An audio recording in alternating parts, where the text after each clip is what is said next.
hard time with video when it first came out because I'm sometimes having the same type of conversations about social video because I want to ask, but it's not a story.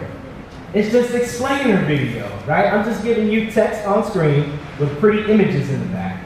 So that's been something that as a photojournalist I've had to realize and say, okay, we do have to accept this. This is the wave of the future. Well, it's here now.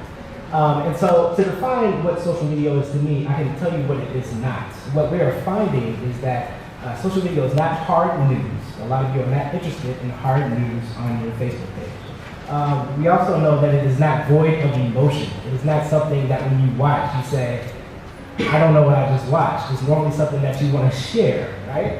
So Facebook algorithms have a lot to do with that, but also the fact that you are tuned in, you're emotionally invested in something. And it is also not defined. This is changing every day. And so now I'm finding that the people who are really valued in the newsroom are people who can go to Final Cut Pro X or Premiere and knock out an SRT file like that so that you can get your content up. Because this video still takes a long time for us to produce, right? If I get somebody who knows how to get into After Effects and produce a really quick, really clean file, and half the time it'll take me or somebody else to do it, that person's getting hired. So I've enjoyed this transition. At USA Today, specifically, what I've tried to bring is a combination of those two things. How can we also tell the story while not sacrificing the idea of text being on screen?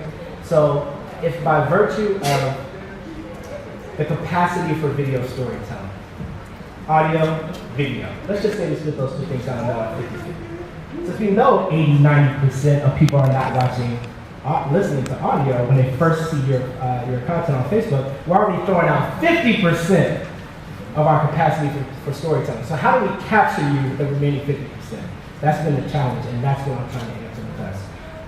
We don't have the luxury of having a wonderful, beautiful staff of video people. We have four full-time video producers and video content that comes out of VPC, based in Atlanta, and then our sports division in New York. And so we are still very fluid.